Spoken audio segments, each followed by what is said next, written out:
Congressman Romana Romulo ng Pasig at chairperson ng House Committee on Basic Education and Culture at co-chairs ng Second Congressional Commission on Education EDCOM2. Ba? Talagang educator itong si Congressman Romana Romulo. Ayan.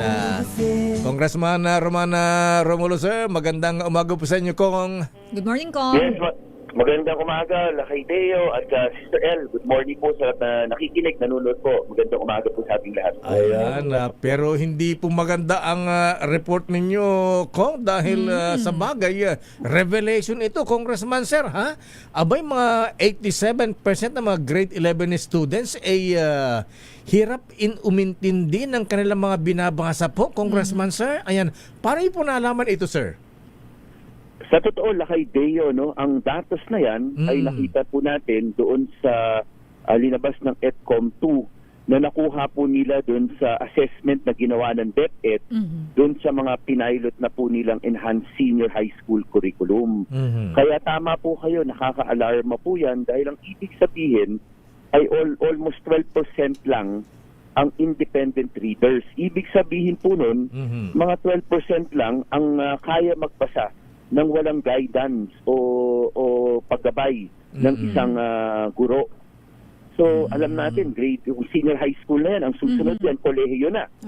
Di ba, pagdating ng kolehiyo, more or less, talagang sa experience naman natin, alam natin, kailangan independent leaders. Kaya ang sinasabi po natin, ang Department of Education, alam na po nila yung datos na ito, galing naman po sa kanila.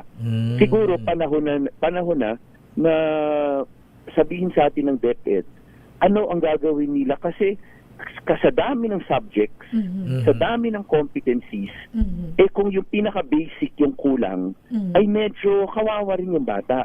At kawawa rin yung ating bansa dahil sila yung mamumuno ng ating bansa sa hinaharap. Kaya dapat siguro magdesisyon ng DepEd kung kailangan nila na mag-focus muna kahit pagdating sa senior high school, sa reading comprehension kasi yan naman po yung pinaka-basic na building block. Kailangan marunong magbasa, naintindihan yung binabasa niya. Pagkatapos po nun, matalino ang batang Pilipino, kaya niya mag-isa na. Ayan. Pero yun ang unang hakbang po. Dapat ang DepEd magdesisyon na paano mareresolbahan ito. At hindi ito mareresolbahan ng napakaraming subjects, napakaraming competencies. Bilang chairman ng House Committee on Basic Education na Congressman Romulo, sir, may nakita na po ba kayong mga dahilan na kung bakit ang majority ng 87% ng mga grade 11 students natin ay mahinang hirap umintindi sa kanilang binabasa, Congressman, sir? Alam po ninyo, no, Lakay Deo, sa totoo, mahirap talaga ma-pinpoint kung may iisang rason. Pero nasisigurado ko malaking contribution dito ay yung pabago-bago ng curriculum. Hindi lang pabago-bago ng curriculum, napakarami pong subjects ang tinuturo natin, napakarami rin pong competencies. Sa isang banda, no, Lakay Deo, Sister El, yes, sir. Maaari nangyari kasi ito dahil talagang siyempre may gusto natin na mas magprogreso yung ating mga bata. Pero habang ginagawa natin ito, medyo nakalimutan po natin yung basics. Ang basic po, di ba? Reading, arithmetic, writing, di ba? Yung dating So, dapat balik tayo sa basics. Reading comprehension. Pag umabot po tayo dyan at nabalik po natin yung pinaka-basic na yung functional literacy, na marunong magbasa at naintindihan, ang batang Pilipino matalino kailangan lang nila nung masigurado natin yung basic skills ay maturuan natin ng ating mga eskwelahan. Pero ngayon po sa dami ng subjects, sa dami ng gusto nating ituro sa mga bata, siguro medyo nakalimutan na kailangan mastered nila muna ang pagbabasa at pag-intindi ng pagbasa nila. Kung nabanggit po natin ninyo kanina, yung napakaraming subject, siguro po dahil sa sobrang dami ng subject, hindi na alam ng estudyante kung saan sila magfo-focus. Pero dati po kasi parang usually English, Math, and Science talaga. Yun ang mga basic na subjects. Bilang chairperson po ng House Committee on Basic Education and Culture, ano po ba kaya sa tingin nyo, pwede bang bawasan na lang natin? Pwede ba natin i-propose sa DepEd na bawasan yung mga subjects na hindi naman talaga kailangan pa? Kasi parang overloaded po yung students Totoo po yun, matagal na po nating sinasabi sa Department of Education na baka panahon na, kasi nakita na po natin yan sa, iba, lumabas na dati pa yung PISA exam, Opo, yung yes. PLM, Mhm. yung TEAMS exam, mababa po tayo doon. Lumabas na rin po kahit po yung mga national assessment po natin. At siguro, huwag na rin tayo masyadong, kahit hindi natin tingnan ng datos, marami na pong mga industriya ang nagsasabi sa atin na ayaw nga nila mag-hire ng grade 12 graduate. Gusto nila at least second year college. Kasi baka sakaling nag-bridging programs na, yung reading comprehension, ay medyo umangat na. So doon pa lang po matagal na nating nakikita ito. Ang problema po talagang sinasabi naman natin sa DepEd, baka panahon na medyo agresibo yung mga reforms. Hindi naman natin sinasabi panghabang buhay na 3 subject na lang. Ang sinasabi lang natin, pansamantala. Parang itong mga current natin, mga kasalukuyang nag-aaral sa ating basic education, ay masigurado natin, ma-equip ng DepEd na yung pinaka-basic, sinasabi niya tama po yun eh. Reading, writing, arithmetic, science, yan lang po eh.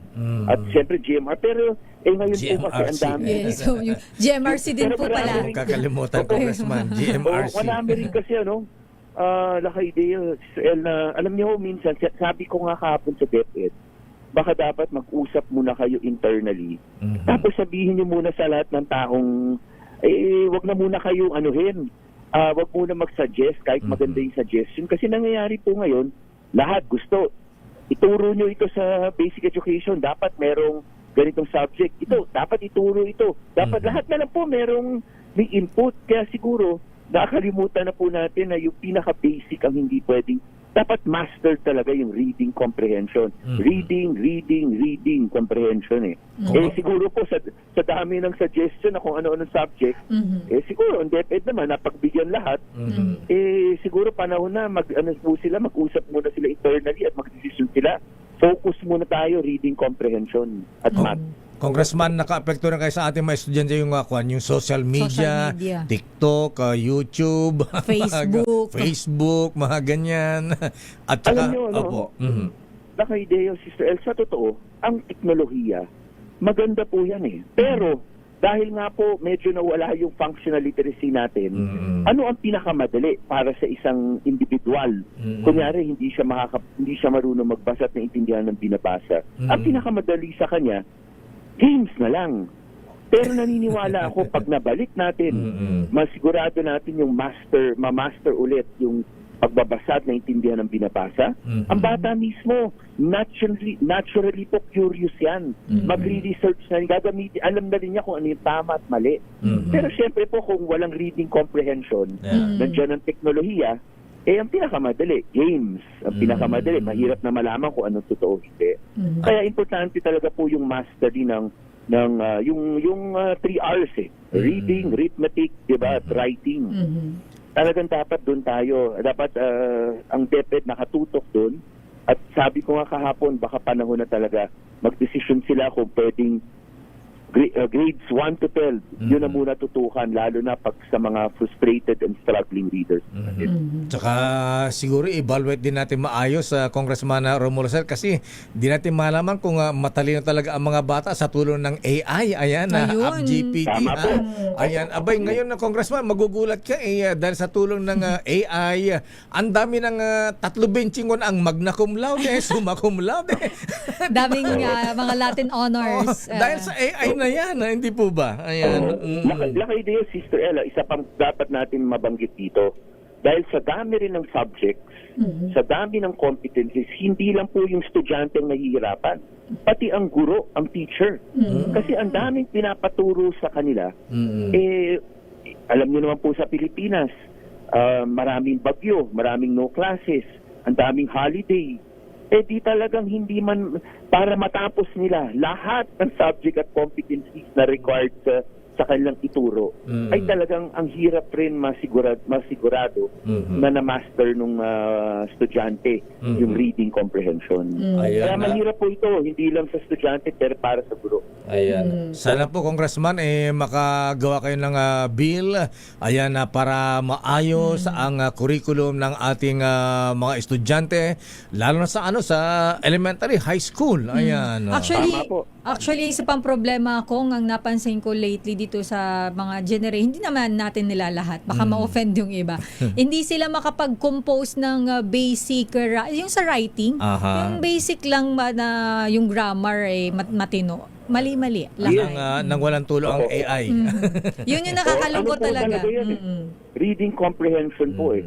At dapat po wag nating makalimutan kasi po medyo alam niyo naman merong nauso rin po na may mga iba na agresibo, sabi magbigay tayo ng mga laptop, tablet sa mga bata. Hindi po para sa estudyante lalo na sa grades 1 to 6 or hanggang umabot ng senior high school, importante po yung pen at yung paper.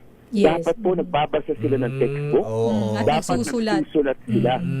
Opo, kasi dati po, yan rin naman po talaga.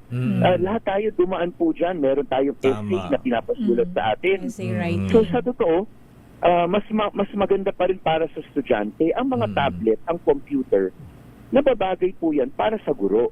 Kasi ang guro kailangan mag-research, di ba? At maganda naman talaga yung nare-research pag marunong mag-research. Pero para sa estudyante, hindi na po tayo masyadong nakafocus na bigyan ng tablet o computer. Kasi ang importante, yung pen at yung paper Ayan. at yung mga textbook nila. Back to basic tayo, Yes, Congressman, so, sir. Oo. para mas mag-sink in sa utak nila kasi pagka Tama po. computer hindi That's talaga correct.